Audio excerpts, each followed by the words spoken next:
I'm Donna. And I'm Kerri. And we are Paranormal Chicks. Episode 118. Okay, so we know that the world is going to hell in a handbasket. And I'm listening to a podcast called Slow Burn. I cannot remember who told me to listen to it, but I'm glad they did. It's 3 seasons, as per usual. I only know what the first season is because that's what I'm listening to. And it's about Watergate. Uh-huh. And y'all, our fucking government is so corrupt. Like, it is so fucked up. Like, it just makes me realize that basically everything that happened in House of Cards is probably true. Because it's probably true. And I mean, just when you look at like just the civil unrest that's happening now, just the systemic racism and how that played into that election, and like it's just like, how are things not different? Yeah. You know, everybody kind of grapples with what's going on in the world differently and how they handle it. And I think it's very important to respect how people handle everything. Like, some people are more vocal. Some people, I saw a post, it was like some people are having hard conversations with their family, and it may not be posted on social media, but you know, but they're having these conversations and all. And I think it's important to respect how each person's dealing with it. But I do want to be clear that Donna and I support Black Lives Matter. Definitely. There was a post in the Facebook group just kind of asking, wait, well, where do y'all stand? And I feel like we kind of said it an episode or 2 ago, but just to be clear, we don't want to remain silent because silence is complicity. And we want to shout from the rooftops that Black Lives Matter. And equality is equality. Yes. And, you know, we've talked about it over and over again because I am definitely one that's like, what if this happens? Well, what if that happens? Or, you know, even with amongst family members and people who listen to the podcast and all of that. And it's like, but at the end of the day, we want to be on the right side of history, and we support human beings, and Black Lives Matter. Completely off subject, but Slow Burn is also a great Casey Musgraves song. Just saying. We do know that we have police officers that listen to this podcast, and first responders and other people in those service roles. And we do want to say thank you for your service. We respect the police. We have family members that are police officers. We know that your jobs are harder than we could ever imagine, with the worst pay that we could ever imagine. But we also recognize that change has to occur. Change has to occur through better training and just different ways of policing. While we support the police, we absolutely do not condone or even, I don't even know the word, but fuck this violence against people of color. And obviously we don't know what the answer is because we're just lowly podcasters over here who just are giving an opinion. We don't know what the answer is, but I do know, and I'm going to speak for Donna for this too, she didn't know I'm about to say this, but we do know that hate is not the answer. Hate against anyone for who they are is not the answer. That goes for police, that goes for people of color, that goes for people in the LGBTQ community, that goes for people who are overweight, that goes for literally anyone. We don't stand behind that. Right. Well, like many victims of your stories who are sex workers, and we know how we all feel about that. We say it all the time in your cases, that they don't get the, you know, respect or anything that they deserve. We don't know the answer. Okay, look, we have a lot of serious shit to talk about. We just did.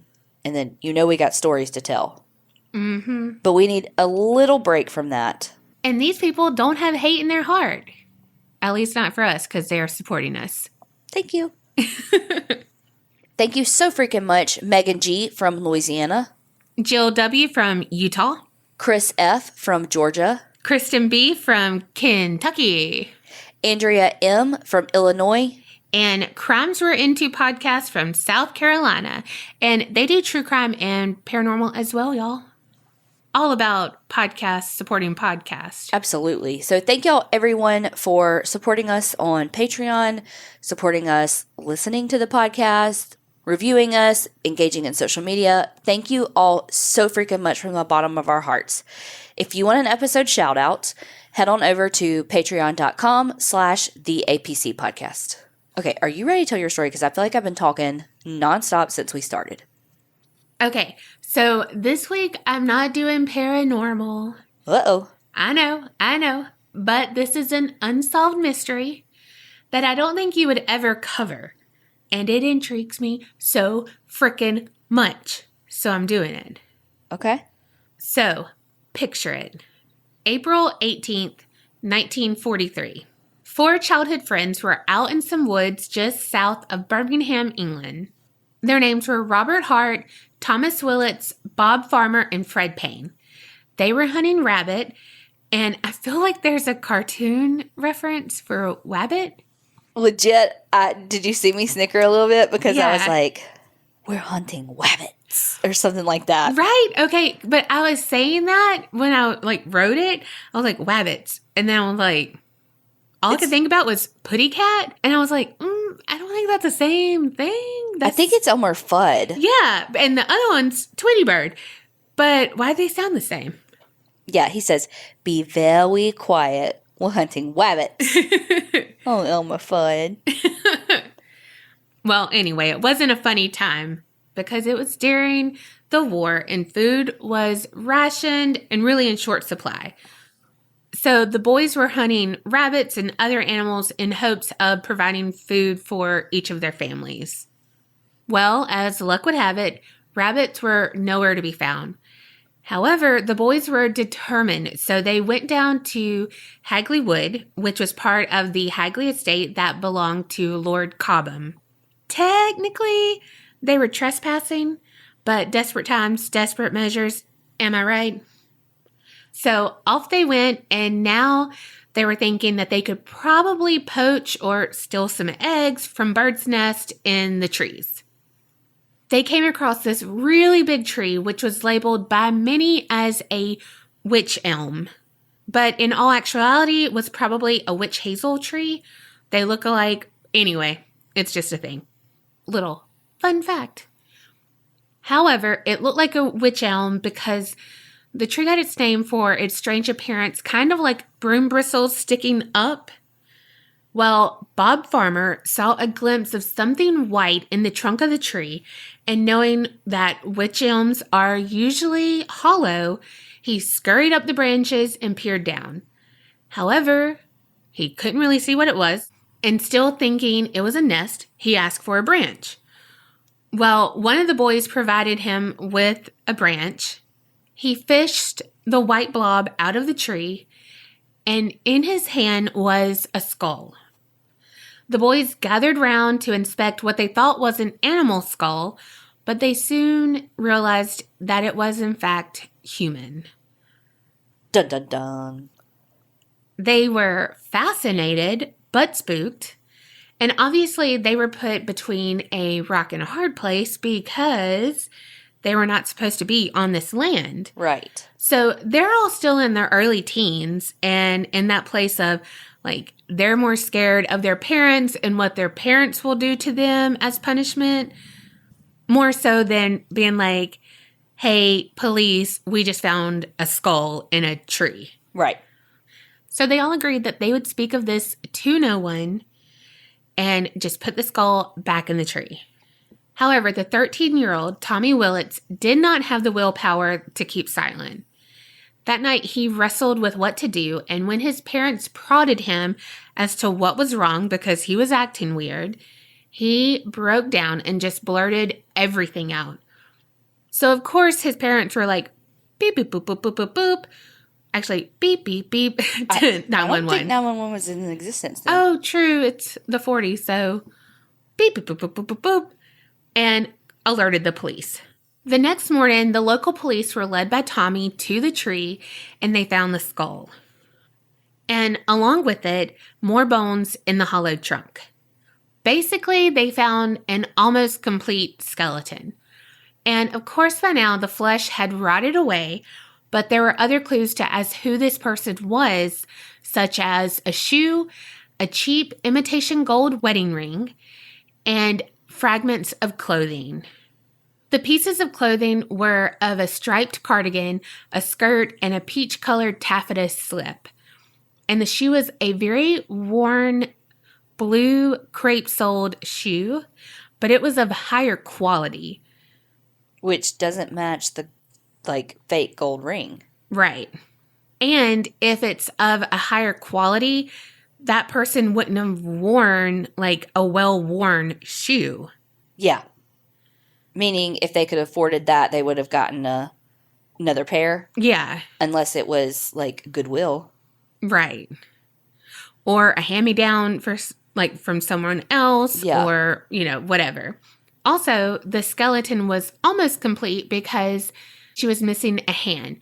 But the bones to her hand were later found scattered next to the tree.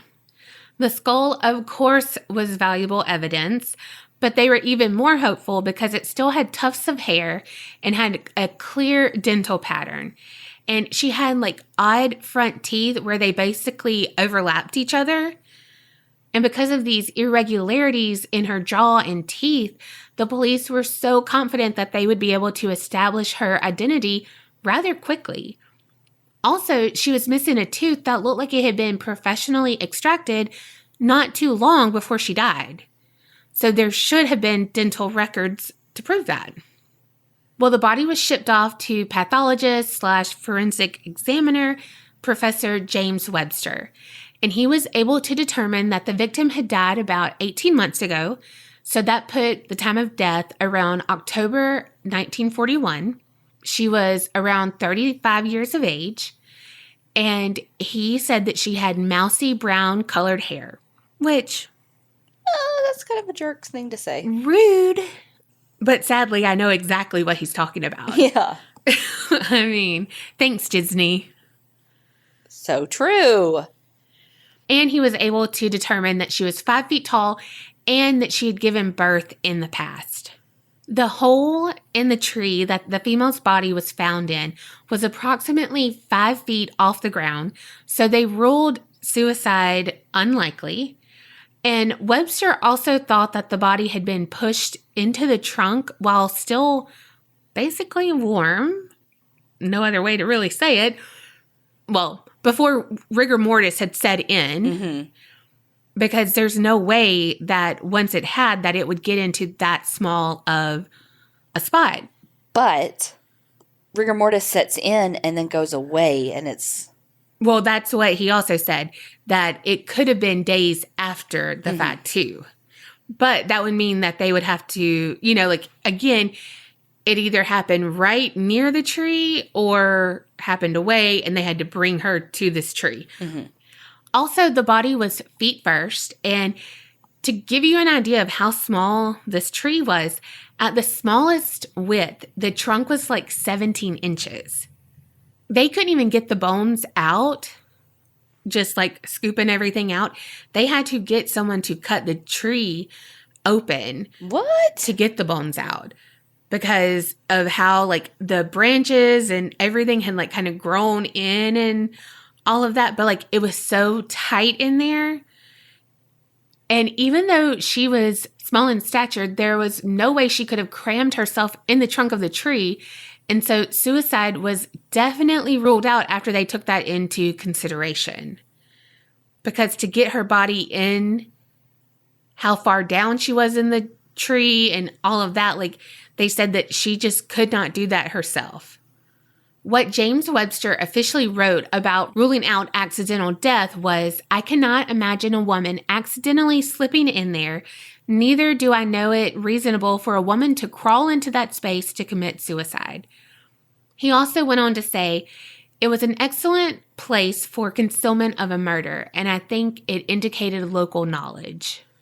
Because who looks in a tree? Especially the tree itself is very eerie looking, so I would have never went near it. I would have been like, okay, bye. These boys just happened to be up to no good, started making trouble in their neighborhood. They found one little skull and their moms got scared. Oh my God.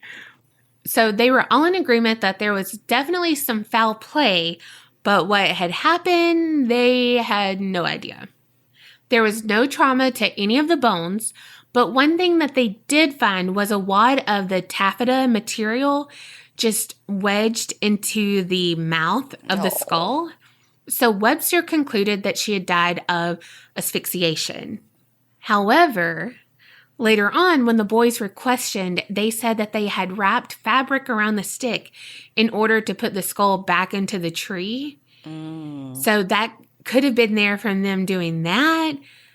And that could blow Webster's theory out of the water in all actuality. We're back to square one of not knowing diddly squat. Another thing they found at the scene in the woods was an identification card of a female. So they thought maybe this body belonged to the woman on the card, so police, of course, followed that lead first. And they went to the address on the card, but the woman was alive and even answered the door. She said that she had never been to Hagley Wood and had no idea how or why her card had ended up there. So the police were like, okay. And they continued their investigation by doing an extensive search of around 3,000 reports of missing women. And it was over 1,000 square mile area, but this got them nowhere. I wonder if the person who they found the identification of, like, did they look similar? Like, was she, like, taking her identity? I don't know. They didn't go into detail ever about it, and, like, the name was never given or anything like that in reports. So we can never conclude anything from that. But it definitely makes you suspicious. Also because, like, I have no idea. I've never, ever been to those woods. Okay. Like. Right. But your card ended up there. Right. Right by this dead body. Like, you know, of a female. So. But who knows? But going back to the search, since it was wartime, there were so many missing persons that it was so hard for them to do a good search because there were so many people to search through. And like I said, they did it over around 3,000 reports, and that probably wasn't even all of them. And it's 1940s, so, I mean, that shit's by hand. Mm-hmm. The teeth that they were sure to lead to a dental match didn't. They did a comprehensive search of dentist records, but none matched. There were no labels in any of her clothes to give them leads to go on. And a lot of sources were like very odd. And I'm like, no, because tags itch me. And so I cut those suckers out all the friggin' time. Mm-hmm. So not odd, okay? Some people have sensitive skin, okay? And tagless shirts is a thing for a reason. Right? Gah. But they did have one lead that seemed really promising, and that was the manufacturer of the shoe could be identified.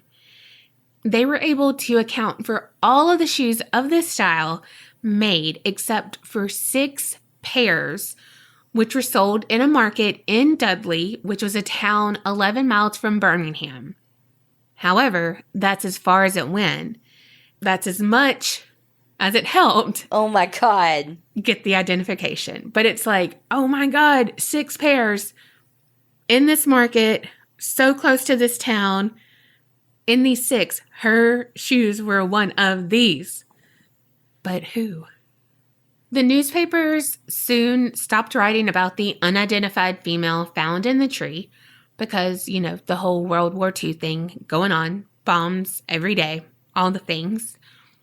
But about 6 months later, in December 1943, there were these cryptic messages that started popping up around town, and they were scribbled in white chalk. They read, "Who put Lubella down the Wych Elm? Hagley Wood." And soon, this one message was followed by several more messages, and they all had different variations, but finally they seemed to settle on one phrase. Who put Bella in the Wych Elm? And these phrases were found all throughout Birmingham and the West Midlands areas. And the phrases were always places that wouldn't just be kids goofing off or anything like that. They seemed to be like a little bit higher, so they would have to, it wasn't just like, oh, we're just going to write here real quick. It was like, no, they'd have to have something to stand on. It was like premeditated kind of stuff. And they seemed to be all done by the same hand. And now police finally had a name to go off of, Bella. But it really took them nowhere. So now we're going to move on to some of the theories. The first is of a local sex worker. She said that Bella is actually Lubella, like the graffiti suggested, and that she was her friend and fellow sex worker. They both worked the Hagley Road area, but she disappeared 3 years prior. But nothing came of that because, as you know, like I mentioned in the start of this, sex workers were definitely not high on the list of accredited witnesses or, someone that they're going to rush to find out the identity of or anything like that. Right. I roll. The second one is dark magic and the occult. This one people had been whispering about for a while because Hagley Wood was known for kind of being a spooky place where it was thought that pagan rituals were done, etc., etc. But it really took life 2 years later because the case attracted the attention of an anthropologist named Margaret Murray. And she said that Bella had probably fallen victim to a coven of witches. She noted that the name Bella could be from belladonna, which is also known as like nightshade and poisonous and all of that, and used in magic, blah, blah, blah. And also she noted that Bella may have been a witch herself because of how she was buried. It was a way of imprisoning a witch after death and making sure she could not cause harm in the afterlife of putting them in a tree. Also, this really wasn't on Margaret Murray, but lining up with the witch thing. So a Wych Elm is W-Y-C-H. And so that's how a lot of the phrases were. But then some phrases spelled it W-I-T-C-H. And so they said like maybe they knew something and like they alluded to the fact, like who knows? Ooh, who knows? Anyway, back to old Margaret. And she had another thing that she said all the details lined up with an occult ceremony known as the Hand of Glory. And this is where a hand is severed from a dead person, usually like a criminal, like still hanging in the gallows kind of thing. And then candles are made from the fat from the corpse and wicks from the person's hair.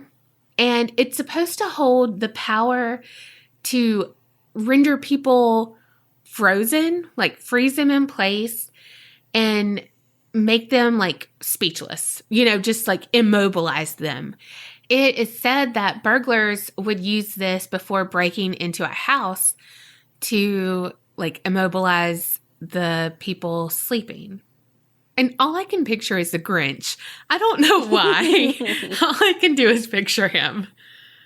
But of course, the newspapers were like, yes, girl, give us more juicy scoop on this because sex sells, but the occult sells more. Right. Like you talk about anything dark magic, occult, people are like, yes. Don't sign me up, but tell me all the things about it. Right. That's kind of how they are. Right. And they don't care if it's true. They want it to be wrong. They want you to tell all the scary stuff. All these outlandish things. Yeah. Well, later there was a local resident named Charles Walton who was found pinned to the ground with a pitchfork in a nearby village. So that stoked the flames of dark magic. even more. So this theory really was the one that everyone believed for a while.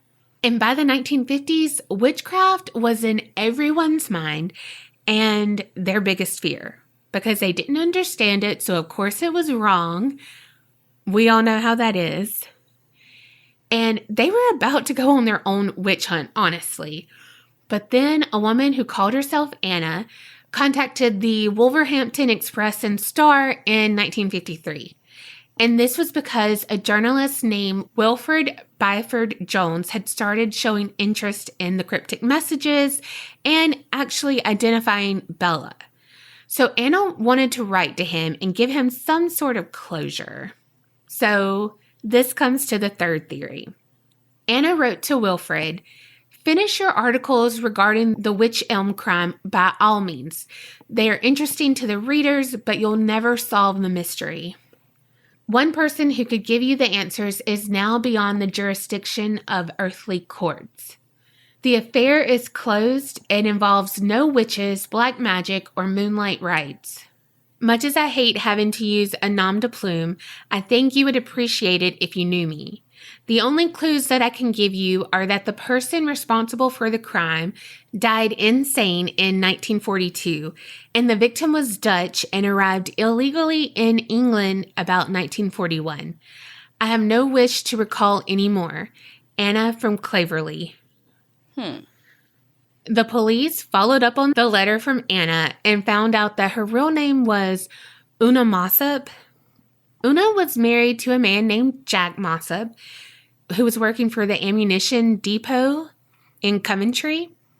Honestly, I think he was kind of like a big-time talker, kind of a sleazeball, like just a salesman kind of guy, like black market, like that kind of guy, like what you need, I can get it for you, like smooth talker, that whatever. Because like he apparently spent time walking around in a Royal Air Force or RAF uniform, even though he had never been in the RAF. And I can't remember how he missed like having to go to war, but he did in a way, and so it was like, you didn't even go, and like but he's doing that to get like the clout and all of this. So again, he's just like, boy, you got that at an army surplus store. Right. Well, he started dressing better and acting differently, even more different and more like showy than he had before. And he would go visit his grandmother more, but he would always be with a Dutchman, and no one knew who this Dutchman was. Well, according to Una's story, what she said that Jack confessed to later is that he used his position in the ammunitions thing to pass on information to this Dutchman, and his name was Von Ralt. And he was, in fact, like a Nazi spy. Oh, shit. Yeah, he was working like as the go-between. So Jack would sell him the information, and he would go to like the spy rings and be like, hey, here's where the ammunition locations are. So if you want to hit them, this is where they are, blah, blah, blah. Well, as she mentioned, Bella was a Dutch woman, and she arrived in England 1941 and became involved with that spy ring that Von Ralt was. How Una knew this is because Jack broke down and told her and his grandmother, like, I can't take this anymore. I have to tell someone. Like, he told them about him selling the information. He said that he had been out to the Littleton Arms, which was like a bar, and he was with Von Ralt and, quote unquote, a Dutch piece. Okay. Right. I'm like, okay. And she had gotten awkward and passed out. So they went to a wood and stuck her in a hollow tree. No. Yes, this is what he said. And the Dutchman was like, when she comes to her senses, like, she'll know what happened the next morning, and she'll know not to drink so much and like embarrass me the next time. Well, okay.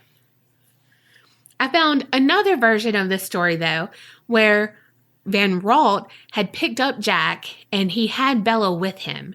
But the two got in a fight, like in Dutch. And so Jack didn't really know what was going on. He's like, lover spat? I don't fucking know. Like, it's awkward, but okay. Well, then Van Ralt ended up strangling Bella to death. And he told Jack, like, you have to help me hide the body. And so they did. Gotcha. Yeah. And there is a report later that police, like when they're looking through all of this from Una, there is a report that there was a patrolman that had stopped like by a car that was parked by the woods. And there was a man in an RAF like outfit, and there was a woman that had like a man's coat over her. And so he thought he had like interrupted like a tryst. Yeah. And so he was like, tip of the hat, like, okay, I see you. Yeah, good on you with that Dutch piece. Oh, God. Gross. What a fuckity fuck. Yeah. So, but like, whatever, didn't think anything of it. Okay. But that could have been the night that this all took place. That could have been Bella, Right. Who knows? Also, on this same like night that this is supposed to happen, there were two people that came forward like before Bella like even was found in the Wych Elm that had said they heard a woman scream in the woods on this night, but like, someone was here. They both went to the police and said, hey, I heard some screaming in the woods. The police checked it out, couldn't find her because, she up in a tree. And so nothing came of it. But police never put that two and two together until like the cryptic messages came up and everything. And so then they started looking at Bella, looking through all of their stuff again. And they saw like, oh, this might have been the night that she was killed because it lines up. And now they're coming with this and they're like, okay, this could be the woman that they heard on the night in these woods. Like, things are coming together a little bit. Just a little bit. But wait, there's more. But they couldn't really confirm the story because Jack said that he had reoccurring nightmares, that he saw the woman in the tree just leering up at him. And it honestly drove him mad. Less than a year later, he checked himself into a mental hospital. Oh, God. And he died. Oh, God. And he was only like 29. Oh, God. Yeah. The police followed up, tried to, verify as much as they could, but they could not find anyone involved. But, like if they were spies, you wouldn't find them. Right. And like one's dead, one's a spy who killed someone. Right. And one was in the tree. So, don't think it's gonna pan out for you. Well, I mean, they don't say two can keep a secret if one of them's dead for nothing. Exactly. During his research for a 1969 book called Murder by Witchcraft, Donald McCormick, he contacted an ex-Nazi who had spent time in the Midlands during the war. Shit. And this person did know of a German agent who had a girlfriend who also worked as a German spy. She was a Dutch woman, and she was named Clarabella Dronkers, who lived in Birmingham. So it kind of lined up with what Una's story was, but not exactly. Like, her name was Clarabella. All these things. But both of these stories, ring true that there were some rumors that two German spies had parachuted and landed in the Hagley area and vanished. And then there was a guy named Johann Dronkers who was executed for spying by the British in 1942. Oh, shit. Yeah. So if he did have a girlfriend, like they said he did, named Clarabella, she was age 30 and she did have irregular teeth. Like they were crooked and like overlapped. Pillow talk gets you every time. Right? Well, there's no details of Clarabella ever existing, and McCormick's book isn't taken too seriously by everyone because he seems to have taken some liberties with some theories and such. Mm-hmm. So, I don't know. But it kind of worked in tandem with Una's story. Wasn't the same, but also like espionage, and who knows? Right. It's like spies, and it fits the time frame because and even you thinking about what you said about the government with that slow burn podcast, Right. like you can't put shit past anything, especially during a war. I mean, you touched on like all these spies and stuff. Like you'd never fucking know. Yeah. However, this was not the only espionage theory. A man named Peter Douglas Osborne, who is like a councilman for Birmingham or something like that now. Not now, but take that out. Not now. Sorry. Who was like a councilman from Birmingham. He said one day him and his father were walking through Hagley Wood when he was a kid. And they saw this blackened, burnt tree. And his father told Peter that when he was home on leave, because he was a soldier at the time, the remains in Hagley Wood were discovered. And since he was on leave, he got to work as a special constable. And he was given the task of standing watch over the scene that night that the police had uncovered the bones. So he was like standing guard of the unidentified woman, now referred to as Bella. And so, he did his thing, went on about was redeployed, everything.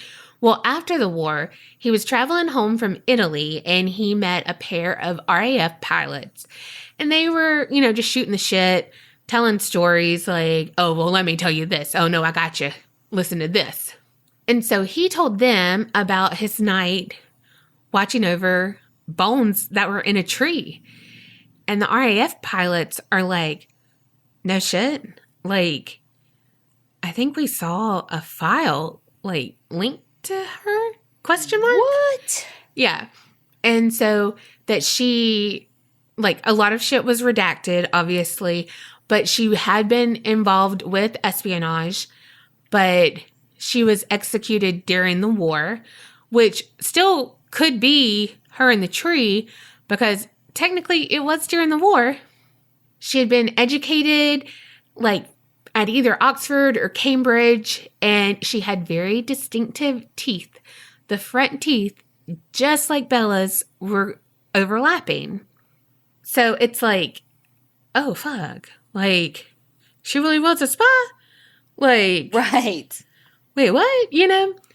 And so, he's telling his son this. Well, years later, Peter asked his father about it, and his father was like, I don't want to discuss it. It didn't ever happen. It's whatever, And so Peter's like, something happened, and I mean, just think, like if those RAF pilots said something like, hey, we let this slip or right, whatever. Hell, you never know. Like if they were tortured and were like, okay, we told this one person and, right. He was done. Who knows, like whatever. Or the dad was like, no, I've seen some shit and like, I don't want to be on the other end of that. It never happened. Or it never happened and he was just a dad trying to beat his chest in front of his son. Who knows? My question is, did they never interview the guy that owned the land? I don't know, but Lord Cobham was kind of I think untouchable and kind of an asshat, I think. And so they probably did, but not really. Okay. And we're just like, can we look on your property? Okay, thanks, bye. You know, I don't know. But that's crazy. Like, it's spies, but did you interview the guy that owned the property? You know what I mean? yeah. But then it's spy. You know, I don't know. Yeah. It's crazy. Right. Well, and there's more theories about being a Nazi spy, and some of them have been proven wrong due to like the wrong height of the person, etc. And so I didn't want to hit on those because like they've already been proven that like it couldn't have been her, you know, whatever. Because like one of them was like a cabaret singer who was like groomed to be a Nazi spy because obviously she knows how to play to a crowd and all of that. She has that, you know, je ne sais quoi. I almost said that. And all of that. However, she was 5'10" and Bella was 5. Yeah, not the same. Yeah, that's like way too much of a difference. So like that, I don't even want to go into her whole thing and her boyfriend and all the things. But those were the theories that were like super interesting to me. And for the naysayers about the hand not being a big part of the mystery, because most of them say like, oh, an animal just scavenged it and that's why it was, you know, laying there. But like if you think about it, and if you look at the tree, like it's a gnarly looking fucking tree. But an animal would have to scale the 6-foot tree, which isn't unheard of, but ignore all of the other bones, all of the other shit that was in there, and just remove the hand from that space that was so tight that the tree needed to be chopped down to remove the remains entirely. And the normal behavior, quote unquote, of any type of animal that would do that would take what they could, not just a measly hand. They would take everything. Right. So that's kind of like, I mean, the hand might not be a big thing. It might have been like they were like stuffing her in there and like her hand was sticking out or something. Who knows? And they were just like, and I chop you off. I have no fucking clue. I'm just saying, like, the animal scavenged theory doesn't line up, honestly. And here's just one more little tidbit. So recently, Caroline Wilkinson, she's the expert who basically rebuilt Richard III's face, like when the bodies were found and everything. Mm-hmm.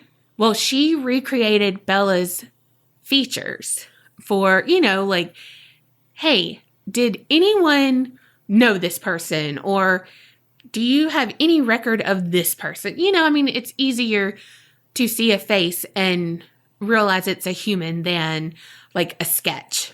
You know, it's right. like a rendering of a real person.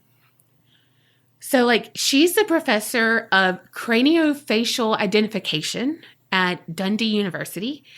And what she did was use photographs that were taken at the time to make this rendering. Here's the whole loose ends part about this. She couldn't use the actual skull because that piece of evidence has been lost by the police. Nuh-uh. Really, a lot of the evidence, like a lot, has been lost. So no modern technology can be used to help solve this crime. So who put Bella in the Wych Elm remains a mystery, as well as who Bella truly was. Wow. And like what you were saying, like, but spies. And it's so weird, but like, I mean, that kind of seems to fit it though, because like no one came forward, which I mean, like say the ring was like cheap. So it could have just been something that she wore as a prop. Who knows? Like if she was a spy, you know, like who knows? Because I mean, it's in the 40s. So like if you were of a certain age, you should have been married. If you weren't, like you were frowned upon. We all know this. So she used that, you know, to help her blend in. And no one came forward because, you know, they're spies. And she was either killed by her own or killed because she was a spy and she was found out. You know, like she might have crept onto something she shouldn't have saw, you know? And they were like, she's a loose end. Take her out. Yeah. Who knows?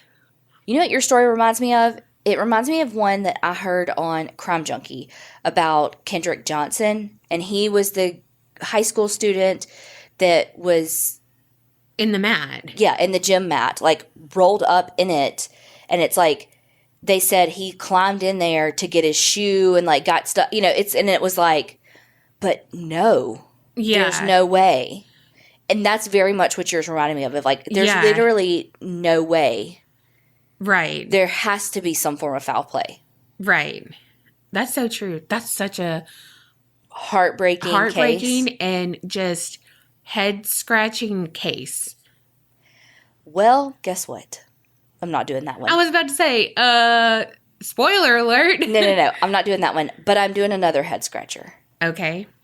And I'm going to use your word, synchronicity. Oh, shit. Because there's some aspects that I was like, oh, about. Oh, fuck. Okay, picture it. It's June 1965, and we're in Houston, Texas. Police get a call from a guy named Marvin Marlin, and he says to the police, look, my aunt and uncle, they're elderly, and... they've fallen and they can't get up? Well, we don't know because they're not answering their phone. Oh. Can you please go do a welfare check on them? He said that he hadn't heard from his aunt and uncle in 3 days. He was very worried about them because they talked pretty regularly, and so it was odd that he hadn't heard from them. Well, the aunt and uncle are Fred and Edwina Rogers. Fred was 81 and Edwina 72. So they're an elderly couple, like, seems reasonable that he would be like, no, oh fuck, they haven't answered the phone. Yeah. So when police get there, they knock on the door and nobody answers. So, you know, they kind of look around, can't see anything, so they end up breaking into the house. They're looking around and they see no sign of Fred and Edwina. And so they're like, I don't know what's going on. Well, then one of the officers notices that at the table, there's 2 plates set out like they were about to have dinner and then didn't eat. And while he's in the kitchen, he notices, what's that smell? He opens the refrigerator and he sees like stacks of like washed but unwrapped hog meat. And so he's like, oh, I guess it's the hog meat that stinks, you know? It stinks to hog's heaven up in here. Is that a saying? Hog heaven, just the one hog heaven. Oh, well, there's multiple hog meat. Well, yeah, like, for real, though, like, stacks and stacks and stacks in the refrigerator. And so he's like, okay, I guess that's what stinks. Then he looks in the crisper drawer, and he sees 2 heads. Oh, shit. It was not hog meat. It was Fred and Edwina. Oh. Mm-hmm. Oh, gosh. So the murders of Fred and Edwina are known as the icebox murders. Because back in the day, back in the 60s, 50s, and 60s, and probably before, they were called iceboxes, not refrigerators. Yeah. So the police are looking around even harder, but the house is very clean. So there's really no evidence. But they did find some blood droplets that led a trail to the bathroom. And so the police, through, again, more like investigating the bathroom, they figured out that after Fred and Edwina were initially attacked, they were then dragged to the bathroom to basically have their blood drained. And then to be dismembered from there. They found a lot of their bodies like in the freezer and the refrigerator, but they ended up finding other pieces like down the street in the sewer. Damn. Yeah, because whoever did this had actually flushed parts of the body. All in all, from what they found in the sewer and what they had left in the house, they were able to put enough together to do a good autopsy on each of them. Edwina had been beaten pretty badly and then was shot execution style. Oh my gosh. But Fred got it the worst. Fred had been beaten with a claw hammer. And y'all know, if y'all have been listening to this podcast, Death by hammer sends shivers down my spine. Yes. But if I had to be beat with a hammer, I'd rather a hammer than a fucking claw hammer. Yes. Like, whoa. So not only was he beaten with the worst hammer of all time, his eyes had been gouged out and his genitalia cut off. What? Yeah, so a really kind of weird... I feel like the genitalia being taken off signifies some form of abuse or, you know what I mean? Or something. That means something, I feel like.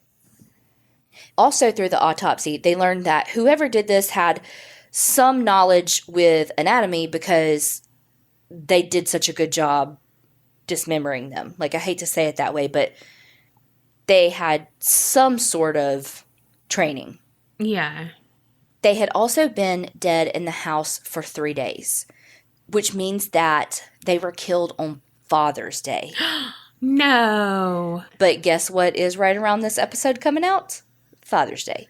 Is that not weird? Like, that's one of those coincidences. I feel like this happens a lot to me. Yeah. And I don't even mean to. You know what I mean? Yeah. Like, this was a completely random one that I found. I mean, I don't know. Like, I feel like I've never heard this murder before. And maybe somebody's recommended it before in the Facebook group. But, like, I found this on, like, a BuzzFeed list. You know what I mean? Like, this is not, like, how bizarre. You love that fucking word. It was clear that whoever did the murder took their time, knew what they were doing, not only with the bodies themselves, but the crime scene too, because there was only blood kind of leading to the bathroom, the master bathroom, but also leading to one of the bedrooms. And not a lot. I'm talking about like drip, drip, drip. Like, not a lot. Police learned that Fred and Edwina's son, Charles, had actually been living with them. What? But where is Charles? Right. When the police get into his room, there's clothes everywhere. There's a little hot plate with a kettle. There's dishes. And he has a lot of ham radios that he would use and talk to people. But guess what else they found? A keyhole saw that had blood all over it.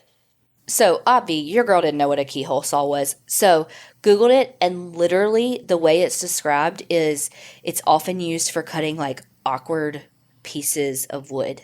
So, like, I feel like that's perfect for... I don't know why I just sounded so excited. But I feel like that's perfect for, like, dismembering awkward parts of a body. You know what I mean? Is that weird? I shouldn't say that. Oh, but I am the one who's one head injury away from being a serial killer. Well, Charles is not at the house. And he's got a bloody saw in his room. So he's like prime suspect number 1. So the police start doing some digging. They find out that Charles, he's 43, and he's really smart.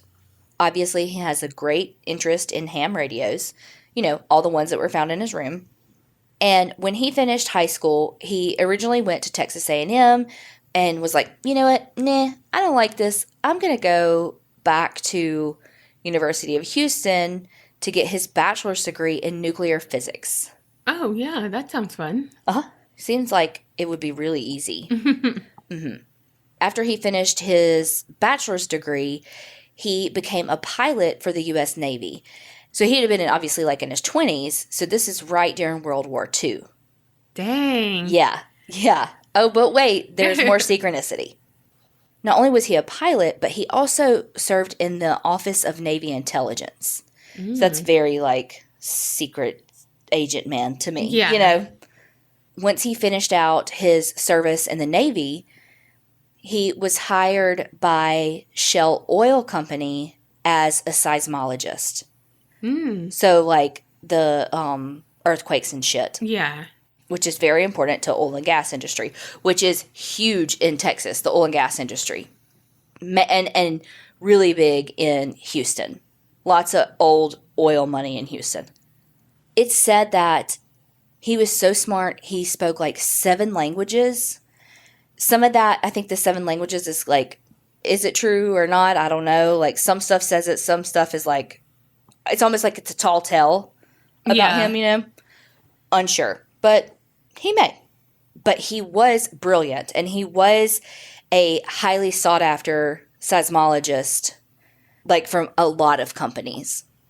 After he was working for the Shell Oil Company, just as a hobby, he became part of the Civil Air Patrol, which is basically just like for, I think, anybody who kind of works in the aviation industry, just like kind of like a club for them.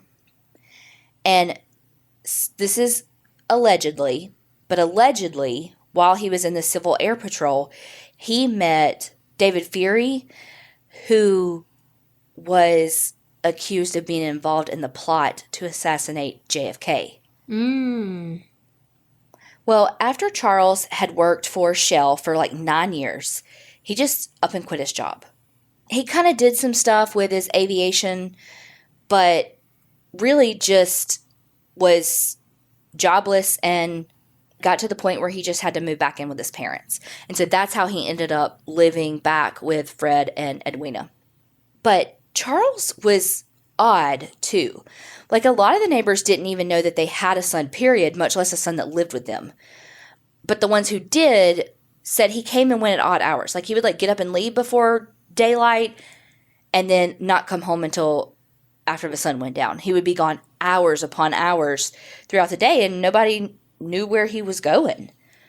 He was also not very friendly with his parents. Like, not saying he was mean, meaning they weren't mutually friendly to one another. Like, they didn't communicate much. Like, they would pass notes under doors to each other. Like, what? They wouldn't even talk. They would literally use, like, slide a kite down the hall to tell somebody information, you know? So he kind of becomes very reclusive and a loner and, you know, using his ham radios and all of that. So they're learning all of this about Charles, but they still don't know where the fuck he is. So they start this nationwide manhunt to find him. And guess what? They did. No. Ooh. No one to this day knows where Charles is and who killed Fred and Edwina. Oh, shit. Yes. But that's not all the story. In 1975, they legally declared Charles dead because no one had seen a peep from him since before his parents were murdered. So there's quite a few theories as to where he went, who did this. Some people say it was a serial killer, but like, okay, well, where's Charles? I mean, could his body have been dumped somewhere else? Yeah, could have. But I feel like a serial killer would not have spent that much time, like, cleaning up the room and stuff. Right. But anyway. Okay. So, remember how I told you that when he was in the Civil Air Patrol, it's alleged that he met that David guy that was involved with the plot to kill President Kennedy? Mm-hmm. Okay.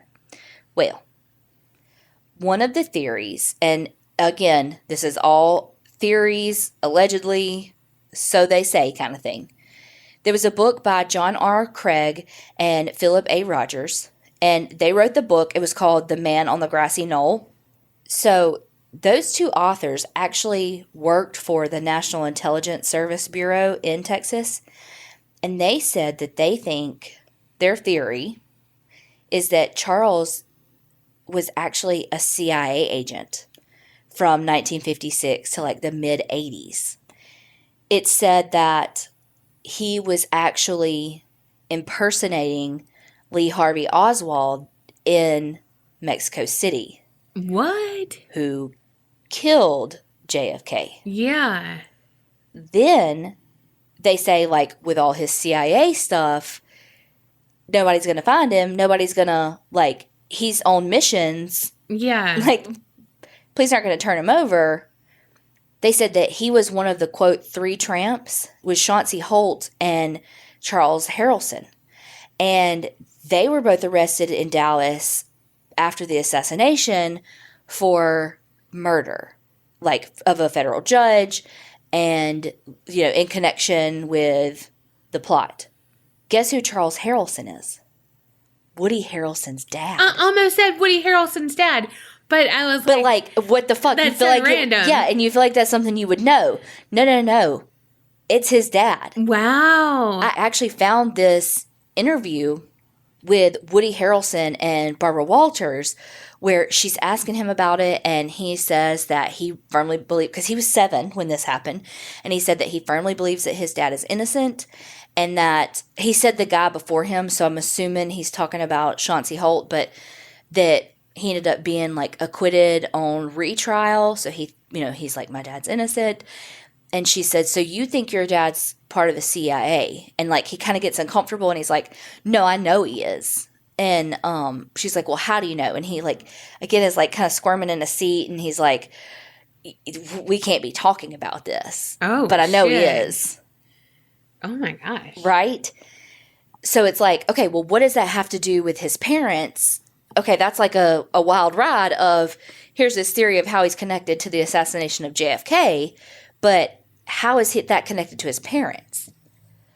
Well, Edwina was a bit of a nosy Nelly, and she would allegedly listen in on some of Charles's CIA calls, and so they knew too much. So they had to go. They also alleged in the book, The Man on the Grassy Knoll, that he moved to Guatemala, where he died of old age. But again, that's all theory. And a lot of people criticize that book because it's like, this is completely fictional. Like, you have no way to prove any of this. But isn't that every conspiracy theory, that it's like, it's always rooted in a little bit of truth? And so it's like, and some of the ones that are so outlandish, looking at you, MK Ultra, are actually real, you know? Yeah. Like, the podcast I talked about earlier, Slow Burn, that I'm listening to about the Watergate stuff, I forgot his first name, but somebody, Mitchell, who was the attorney general at the time, who was trying to cover up Nixon's involvement. His wife, Martha Mitchell, was a lot like Edwina in that she would listen in on calls, and she got all this information, but she would like blab to reporters and stuff. And so they tried to like make her look crazy and talk about how she was an alcoholic and she was crazy and all this stuff. And it's like, she's schizophrenic and all these things. And it's like, they talked about how it really is a phenomenon where people who are telling these like crazy things that sound like conspiracy theories or like delusions, but it's really occurring, that people think that that they're in a delusional state, when really, no, shit's really that bad and they're telling the truth. And they call it the Martha Mitchell effect. Wow. Yeah. And so that's very much like this. It's like, it's so outlandish and it's so like not really rooted in fact. But yet I feel like there's some facts to it, you know, that he was part of the naval intelligence when he was in World War II and in the Navy.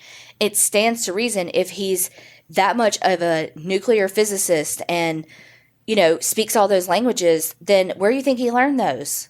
You know what I mean? Like, I feel like the pieces kind of do fit that he would be a freaking CIA agent, you know? So I don't know. Like, again, it's all conspiracy, but it's like, it's just enough to make you go, but wait, but really though? Well, in 1997, a guy named Hugh Gardner and his wife Martha, they started investigating it for themselves. Hugh is a forensic accountant, so he was taking kind of a different approach to it. They wrote a book called The Icebox Murders. So in their book, they talk about the CIA thing, but they say he wasn't an agent. We think he just had dealings with the CIA. Like, he was a contract worker, basically, not like an official agent. So they allege in their book that he was actually abused by his father, not only in childhood, but adulthood as well, once he moved back into the house. And so he had enough of it, and that's why he attacked his parents. Which, if he was being abused by his father, that kind of explains the Father's Day massacre of his parents, as well as, depending on what the abuse was, him removing his father's genitals.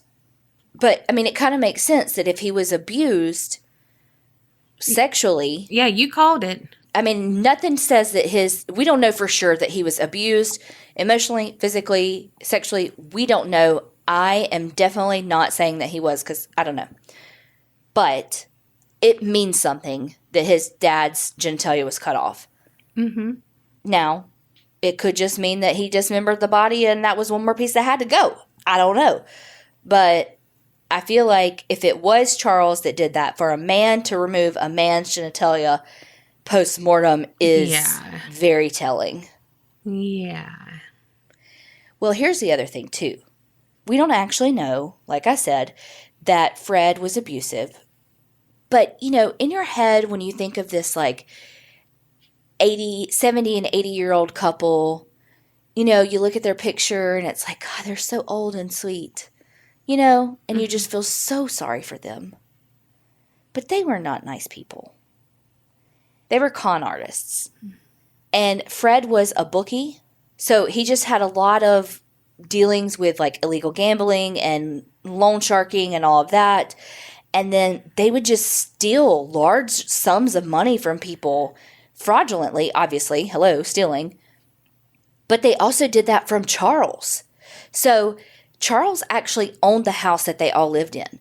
And Edwina would, like, take loans out on the house that Charles owns. Wow. And so they were stealing from their son, too. So I feel like they had a lot of enemies, not just Charles. Now, do I think that Charles did it? Probably. But he's not the only enemy they had. Right.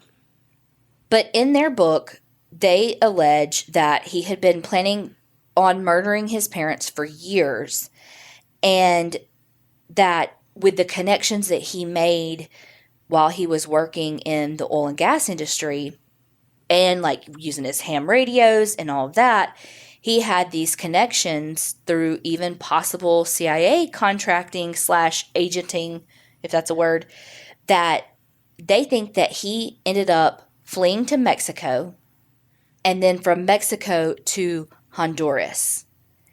And then from there, supposedly, they had an eyewitness that said that he was killed in Honduras over a wage dispute with miners. So those are the theories of what happened to Charles Rogers. We don't know. No one ever saw him again except for this alleged sighting in Honduras where he was murdered over a wage dispute. But like I said, a judge in Houston found him legally dead in 1975, and we still don't know what happened to Fred and Edwina Rogers. Isn't that crazy that both of our stories had World War II and possible, like, secret agent man spy things in it? Yeah, and that, like, we don't share our stories beforehand. I know. And it's so funny that I was like, hopefully your story, you know, like, you didn't choose a story. And, I mean, you didn't, but you chose one just as frustrating. Head scratching. Yes. And two, like, I feel like they're both very fitting with the current world events, like, because so many people are wrapped up in conspiracy theories about just the current world events.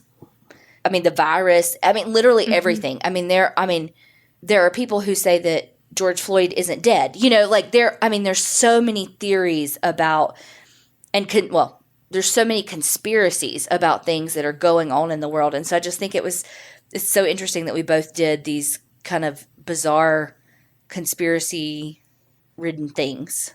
So y'all definitely tell us what you think, because we don't know. No clue.